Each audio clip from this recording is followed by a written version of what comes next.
पिछले वीडियो में थोड़ा सा टेक्निकल इशू आ गया था। मैं एक क्वेश्चन करते करते मुझे ध्यान आया कि यार क्वेश्चन नंबर 5 से डायरेक्ट क्वेश्चन नंबर 12 कैसे आ गए, इसलिए उस वीडियो को मैंने वहीं रोक दिया।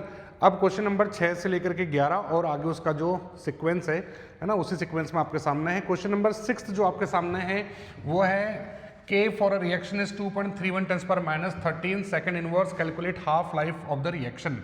तो इस रिएक्शन की यूनिट को देख करके, K की यूनिट को देख करके आप पहचान गए होंगे कि ये ऑर्डर क्या है ना, 2.32 10⁻13 सेकंड इनवर्स। तो सेकंड इनवर्स जो है that is the unit of first order reaction. इसका मतलब यहाँ पर फर्स्ट ऑर्डर का हाफ लाइफ का फॉर्मूला लगेगा जो क्या होता है T half equals to 0.693 upon K। ठीक है, मैं थोड़ा शॉर्ट में लिख देता हूँ। यहाँ से पॉइंट हटाएंगे, यहाँ से पॉइंट हटाएंगे, ये उड़ गया, बचेगा अपना 23, 3 या 69, 3 अपॉन 10⁻12 ऊपर जाएगा तो 3 × 10⁻12 सेकेंड। ठीक है, ये इसका करेक्ट आंसर है। आप आंसर मैच करते रहिएगा और बताते जाइएगा कि आंसर सही आ रहा है कि गलत आ रहा है। Next, the radius of second and third transition series elements are almost similar analyse. ठीक है, सेकंड एंड थर्ड जो ट्रांजिशन सीरीज है इनका साइज ऑलमोस्ट सेम होता है, that is due to lanthanoid contraction. ये किसके कारण होता है बेटा? लेंथेनॉइड कॉन्ट्रैक्शन के कारण होता है। और लेंथेनॉइड कॉन्ट्रैक्शन क्या होता है? लेंथेनॉइड कॉन्ट्रैक्शन होता है कि जो आपके F ब्लॉक एलिमेंट्स हैं उनमें जैसे जैसे एटॉमिक नंबर इंक्रीज होता जाता है वैसे वैसे उनका साइज शार्पली डिक्रीज होता है, that is due to very effective nuclear charge and very poor shielding effect. जो बच्चा लिख के आया है उसको फुल मार्क्स मिलेंगे, कोई दिक्कत वाली बात नहीं है। नेक्स्ट देखें, क्वेश्चन क्या है कि right the IUPAC name of, दो आपको कॉम्प्लेक्स कंपाउंड दिए, इनके आईयूपीएसी नाम लिखना है। पहले का नाम क्या होगा बेटा? पहले का नाम होगा पेंटा एमीन क्लोरिडो, देन कोबाल्ट, आगे इसका ऑक्सीडेशन नंबर हम लिखेंगे, लास्ट में क्लोराइड, लास्ट में क्लोराइड। अगर ऑक्सीडेशन नंबर देखें तो 2 क्लोरीन 3 क्लोरीन है टोटल मिला करके, तो इसका ऑक्सीडेशन नंबर आ जाएगा 3। ठीक है, नेक्स्ट है K3Al(C2O4) का होल थ्राइस, तो इसका नाम है बेटा ट्रिस या फिर आप बोले ट्राई। पहले पोटेशियम आएगा, बाहर कैटायन है, पोटेशियम पोटेशियम ट्राई ऑक्सलेटो, नेगेटिव के आगे क्या लगता है बेटा? ऑक्सलेटो। एंड ये जो है आपका नेगेटिव है इसलिए एल्यूमिनेट। C2O4 के 3 है तो आ जाएगा इसका ऑक्सीडेशन नंबर कितना? 6 में से 3 गए तो 3, तो ऑक्सीडेशन नंबर आ जाएगा इसका 3। ठीक है, next question, draw a level diagram of d orbitals in octahedral crystal field. तो यहाँ पर आपको d ऑर्बिटल में स्प्लिटिंग बतानी थी कि कैसे स्प्लिटिंग होती है। ठीक है, अब आपको ध्यान था कि भी हमने पढ़ा था कि ये होता है dxy, dyz, dzx, dx² y² and dz²। ठीक है, यहाँ पर आपके 3 आएंगे लोअर एनर्जी के, इसको बोलेंगे T2g, 2 आएंगे हायर एनर्जी के, इसको बोलेंगे Eg। ठीक है, यहाँ पर आपका एनर्जी का जो डिफरेंस है वो आपको रख देना है 0.4 एंड 0.6। ठीक, और यहाँ पर बताना आपको कि कौन कौन सा ऑर्बिटल है बेटा। ये कौन सा है? dxy, dyz, dzx, dx² y² and dz²। ये डायग्राम आपको बना के आना था। ठीक है, जिन बच्चों ने डायग्राम बनाया है उनको फुल मार्क्स मिलेंगे। Why are aldehyde more reactive towards nucleophilic addition reaction due to less steric hindrance?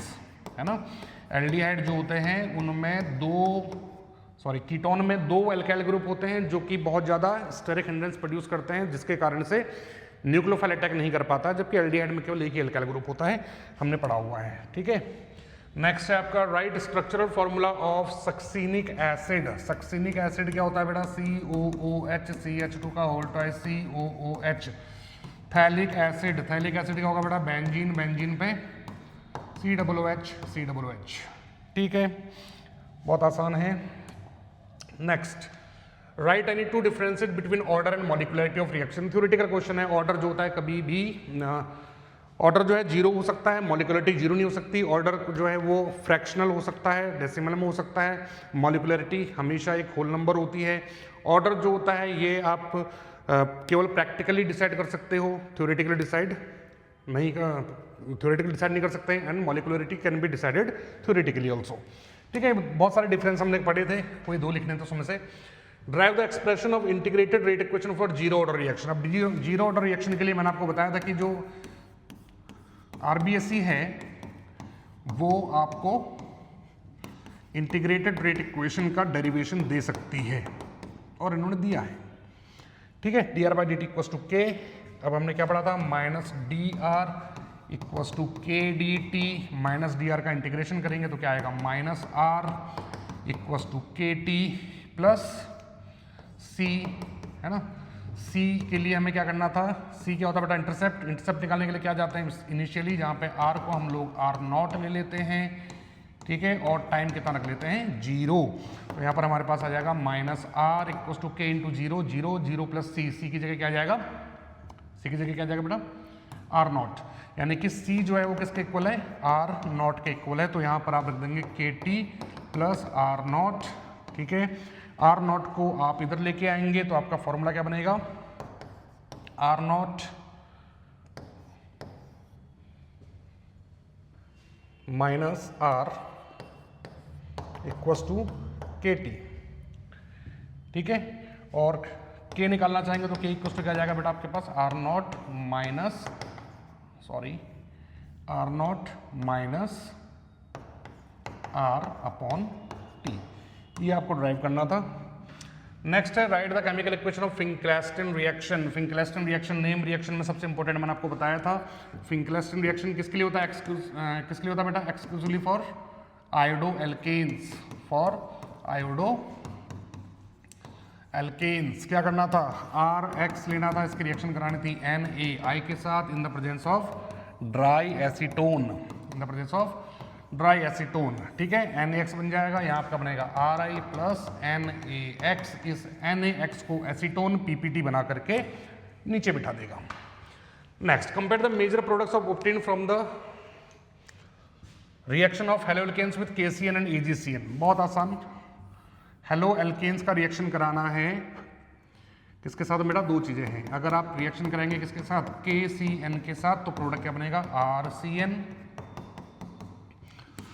और अगर आप रिएक्शन करेंगे किसके साथ, AgCN के साथ, तो प्रोडक्ट क्या बनेगा बेटा, RNC। क्योंकि ये जो है आपका एक एम्बाइडेंटेड न्यूक्लियोफाइल होता है। ठीक है, names of aldehyde obtained from vanilla beans. ये एक बड़ा ही अच्छा क्वेश्चन है, पहली बार पूछा है आरबीएससी ने, है ना। वेनिला बीन्स से कौन सा एल्डिहाइड हमें मिलता है। इसी क्वेश्चन के और वाले पोर्शन में भी एक बहुत अच्छा क्वेश्चन पूछा कि मीडो स्वीट से हमें कौन सा एल्डिहाइड मिलता है। ठीक है, तो वेनिला बीन से हमें कौन सा एल्डिहाइड मिलता है, ये बड़ा इंटरेस्टिंग क्वेश्चन है। वेनिला बीन से हमें जो एल्डिहाइड मिलता है उसका नाम है वेनिलीन। क्या नाम बेटा, वेनिलीन, जिसका स्ट्रक्चर कैसा होता है, जिसका स्ट्रक्चर कुछ ऐसा होता है, एल्डिहाइड, यहाँ पे OH, यहाँ पे OCH3। इसका नाम क्या होगा बेटा, इसका नाम होगा para hydroxy ortho methoxy and benzaldehyde. ठीक है, और मीडो स्वीट से जो आपको एल्डिहाइड मिलता है उसका नाम है बेटा सैलिसाइल एल्डिहाइड। क्या नाम है, सैलिसाइल एल्डिहाइड।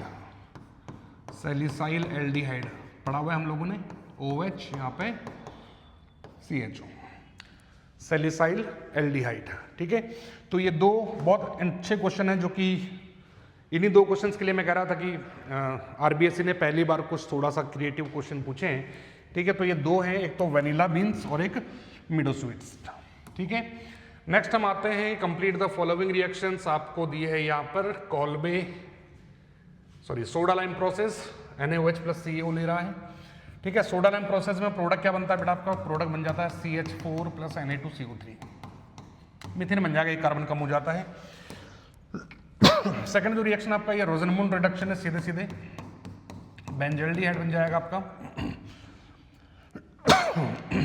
वेनिला बीन से मैंने आपको बता दिया कौन सा एल्डिहाइड बनता है। नेक्स्ट क्वेश्चन हमारे पास है कंप्लीट द फॉलोइंग रिएक्शन। ये और वाला पार्ट है 16th का बी का।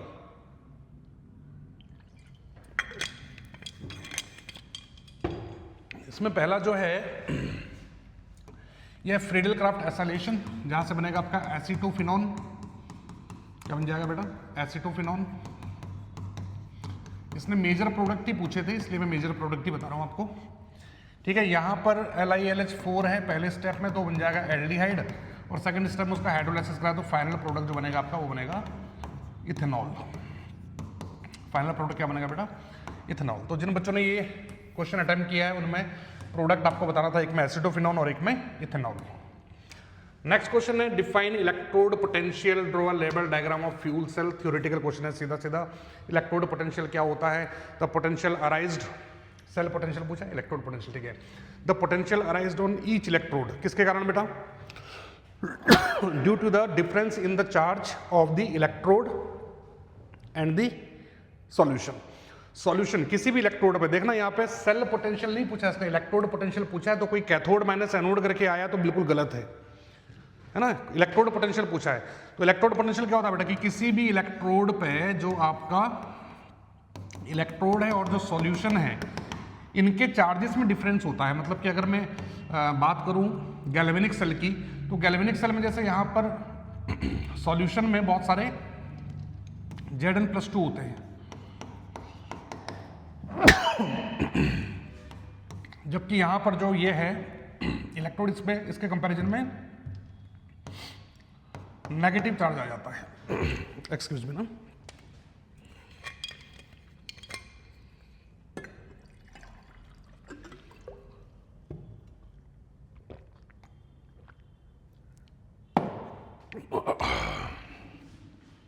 ठीक है, बाकी फ्यूल सेल का डायग्राम बनाना था, बहुत आसान है।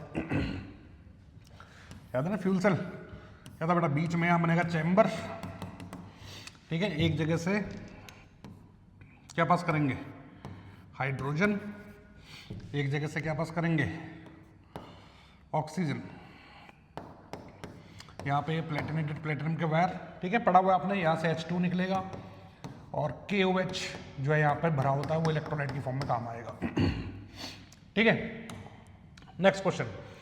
Solution of copper sulphate by electrolysed with a current of 1 ampere for 15 minute. Calculate mass of copper deposited at the cathode. तो W equals to Z into Q या फिर W इक्वल्स टू ZIT। ठीक है, Z कैसे निकलता है बेटा?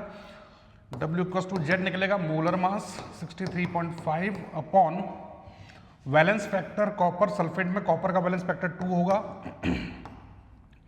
Into 96500 into आई की वैल्यू कितनी दी है बेटा? 15, सॉरी कितना करंट है?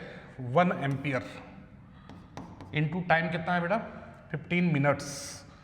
तो मिनट्स है तो इसको आप सेकंड्स में कन्वर्ट कर लो, ठीक है। 15 इंटू 60, तो इसको अगर आप सॉल्व करेंगे तो 63.5 इंटू 96.5, 635 इंटू 3, 3 5 जा 15, 3 3 जा ज़्यादा आएगा, तो इसको हम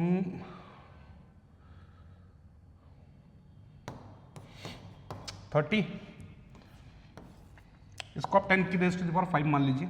96500 को इसके न्यूमेरिकल वैसे ही करते हैं, 10 टू द पावर 5, ठीक है।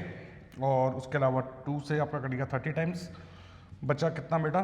30 इंटू 15, 30 इंटू 15, 15 3 45, 45 तो 450 इंटू 64, 63.5 है, इसको आप 64 ले सकते हैं ऑन 64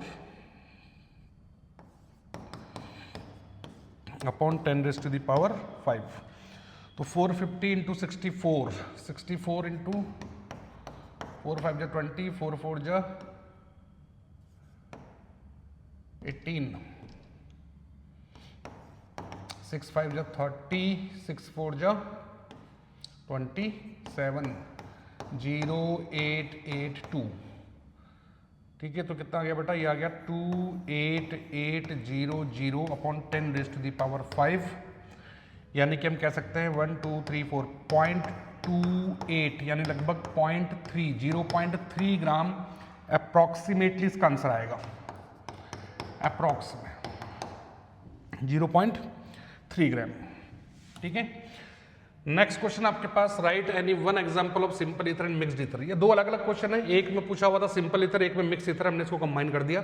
सिंपल ईथर क्या होता है बेटा, जहां पर आपके पास सेम टाइप के एल्काइल ग्रुप्स होते हैं दोनों तरफ, और मिक्स ईथर क्या होता है बेटा, जहां पर दोनों तरफ अलग अलग तरह के एल्काइल ग्रुप्स होते हैं। ठीक है, तो जैसे मिथॉक्सी मिथेन एग्जांपल हो गया किसका, मिथॉक्सी मिथेन आपका एग्जांपल हो गया किसका, सिंपल ईथर का, एंड मिथॉक्सी इथेन आपका एग्जांपल हो गया किसका, मिक्स ईथर का। ठीक है, नेक्स्ट क्वेश्चन आपके पास, explain the mechanism of acid catalysed hydration of propene. ठीक है, तो प्रोपीन का एसिड कैटालाइज्ड हाइड्रेशन करना है, किसके प्रेजेंस में होता है, H2SO4 के प्रेजेंस में, H plus HSO4 minus, H+ जाता है किसके पास में, सबसे पहले अटैक करेगा एल्कीन पे, एल्कीन पे अटैक करेगा तो इसके इलेक्ट्रॉन ट्रांसफर होंगे लेस क्राउडेड कार्बन पे, ये बनेगा आपका CH+, CH3, इस पर अटैक करेगा वाटर, वाटर अटैक करेगा कहाँ पे, ऑक्सीजन जहाँ पे पॉजिटिव चार्ज है, CH3 CH यहाँ पे OH।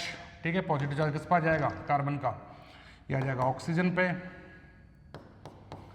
ठीक है, ऑक्सीजन पे पॉजिटिव चार्ज आएगा तो हाइड्रोजन के इलेक्ट्रॉन खींच लेगा, प्रोडक्ट बन जाएगा CH3 CHOH CH3 और H+ निकलेगा बाहर, ये H+ जाकर के HSO4 के साथ वापस क्या बना लेगा, H2SO4 की मैंने कुछ किया ही नहीं, जो कि कैटलिस्ट की टेंडेंसी होती है कि पूरी रिएक्शन खत्म होने के बाद बोलते हैं हमने कुछ नहीं किया।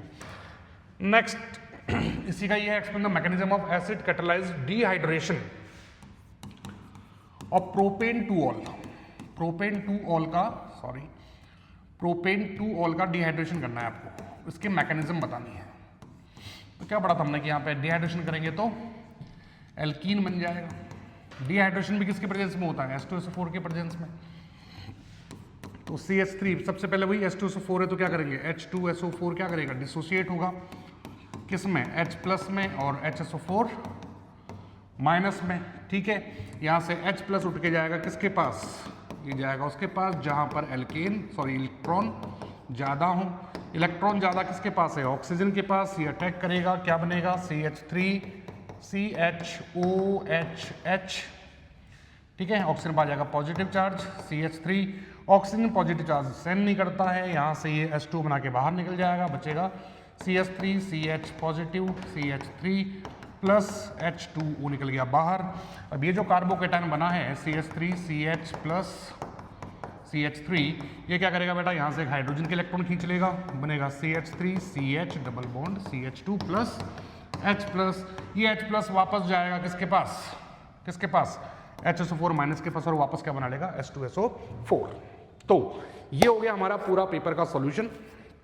मुझे इस पेपर को सॉल्व करने में आधा घंटा भी नहीं लगा, और जिन बच्चों ने बहुत अच्छे से तैयारी की होगी, मुझे पता है, मुझे यकीन है कि उन बच्चों ने 1 घंटा पहले कम से कम पेपर कर लिया होगा।